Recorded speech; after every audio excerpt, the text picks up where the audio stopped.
বন্ধুরা নমস্কার। বিষয় কর্মফল কখন কিভাবে আসে।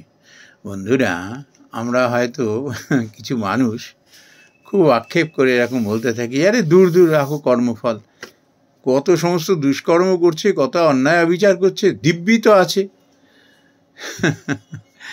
বন্ধুরা, দিব্যি নেই। সময় যখন হবে না, কর্মফল তাকে হাতে নাতে পেতে হবে। এক বিন্দু ভুল নেই এতে। হয়তো কেউ আমরা সচক্ষে দেখে যেতে পারি, আবার কেউ হয়তো দেখি না, হয়তো দেখতে পাই না সে দৃশ্য।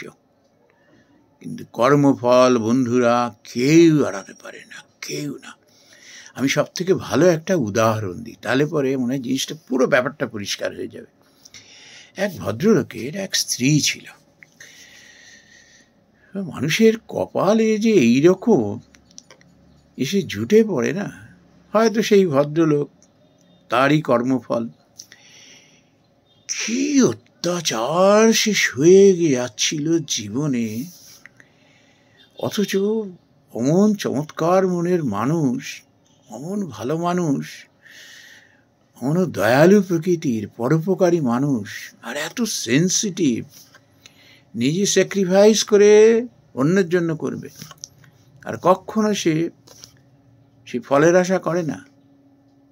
শত্রু মিত্র নির্বিশেষে সব মানুষকে সে সাহায্যের জন্য এগিয়ে যায়।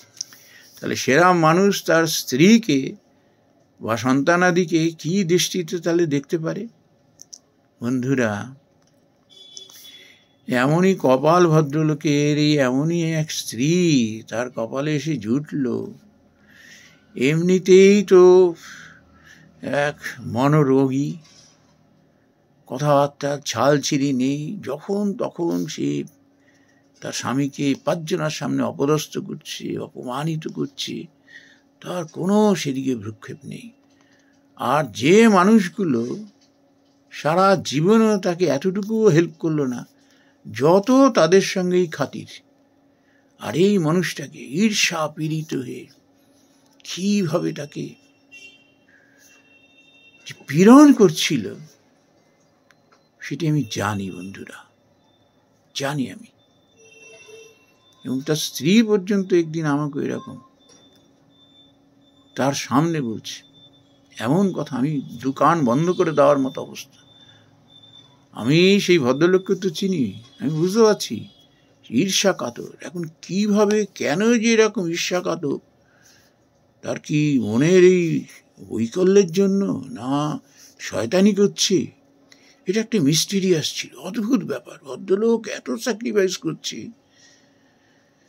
পরে আমি বুঝেছিলাম যে আসলে ভদ্রলোক সয়ে যাচ্ছিলেন বৃহত্তর স্বার্থে। তার স্ত্রী পাছে আরো অশান্ত হয়ে ওঠে, পাছে আরো দুঃখ পায়, সংসার ছেড়ে চলে যায়, সংসারটাকে ভাসিয়ে দেয়, এইসব চিন্তা করে না সে পিঠ পেতে মার খাচ্ছিল, পিঠ পেতে মার খাচ্ছিল। এখন বহু মানুষ এরকম বলবে, এরকম কেন মানুষ শাস্তি পাচ্ছে না? কিন্তু বন্ধুরা বিশ্বাস করুন, এটা আমি ব্যক্তিগতভাবে বিশ্বাস করি, সেই ভদ্রলোক তার স্ত্রীর জন্য এত স্যাক্রিফাইস করেছে, এত কষ্ট সহ্য করেছে, অর্থ দিয়ে হোক, কায়িক শ্রম দিয়ে। পরবর্তীকালে সেই ভদ্রলোকের সেই আর্থিক অবস্থা এবং শারীরিক পরিস্থিতিও এরকম ছিল না। ভগবান হয়তো সেটা বিচার করে চরম কিছু করেননি। ওই জন্য কি হয়েছে, তাকে বাঁচাতে গিয়ে তার স্ত্রীকে বাঁচাতে বাধ্য হয়েছে।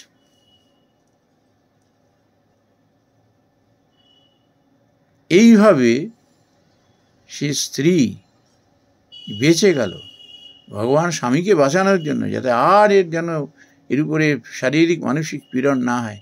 কতবার হসপিটালে যাবে, কত পয়সা খরচ করবে, কি অত্যাচার সহ্য করছে, আর যেন বাড়াবাড়ি না হয়, যেন যতদিন এই লোকটি বেঁচে থাকবে যেন আর বাড়াবাড়ি না হয়। ওই জন্য ওই স্ত্রীর জীবদ্দশায় আর কোনো অঘটন ঘটাননি, অর্থাৎ ওই কর্মফল তাকে দেননি যে দেখ স্বামীর প্রতি এরম করেছিস, এবার বুঝে দেখ। এই জন্য স্বামীকে বাঁচানোর জন্য। বন্ধুরা, কেনই বলছি, এই ভদ্রলোক মারা যাওয়ার পরে আমি তার স্ত্রীর দুরবস্থা দেখেছি। মারা যাওয়ার 1 মাসের মধ্যে কি সাংঘাতিক দুরবস্থা। এর কাছে যাচ্ছে, ওর কাছে যাচ্ছে, কেউ পাত্তা দিচ্ছে না। একটা সময় যাদের সঙ্গে নিয়ে তার স্বামীর উপরে পীড়ন করছিল, যারা 1 পয়সার যাদের অবদান নেই, যাদের নিয়ে মাখামাখি করছিল, চোখ বন্ধ করে ফেললো, চোখ বন্ধ করে ফেললো রাতারাতি। আর কি তার দুরবস্থা, একটা ফর্ম ফিল আপের জন্য দাঁড়ে দাঁড়ে ঘুরছে, আর তাকে না আছে ডাক্তার দেখানোর লোক, না আছে তার চিকিৎসা সেবা করবার লোক, না পেনশনটা তুলে দেওয়ার লোক, হেগে মুতে বিছানায় পড়ে রয়েছে, কেউ দেখার নেই। পয়সা রয়েছে ব্যাংকে, ভোগ করতে পারছে না। কি দুরবস্থা, সব সরে গেল তার কাছ থেকে। বন্ধুরা, কর্মফল হয় না। শুধু এই ঘটনাটি নয়, আমি এরকম বহু ঘটনা জানি। বন্ধুরা, কোনো অবস্থাতেই যে সইছে তাকে জোর করে আরো সহাও, সে সইছে কেন সেটা তো দেখতে হয়। তার এই ক্ষমা দুর্বলতা মনে করে তার উপরে আরো পীড়ন করা, এর থেকে বড় পাপ আর কিছু হয় না। মানুষের জন্য অর্থ কিংবা কায়িক শ্রম দিয়ে হয়তো তাকে সাহায্য করতে নাও পারতে পারি, ভগবানের কাছে কায় মনোবাক্যে তার মঙ্গল কামনা করতে হয়। এটি আমরা পারি, এর জন্য পয়সাও খরচ লাগে না, শারীরিক মেহনতও লাগে না। যদি এটি না পারি অর্থ দিয়ে কিংবা শরীর দিয়ে তাকে সহায়তা করতে, ভগবানের কাছে প্রার্থনা করতে পারি, তার সম্বন্ধে মনে বিরূপ মনোভাব যেন কখনো না আনি। এমনকি শত্রু যে তার জন্য, এটা হয় কি নিজেরই কর্মদোষ হয়ে যায় এবং সেই কর্মফল ভোগ করতে হয়। নমস্কার বন্ধুরা।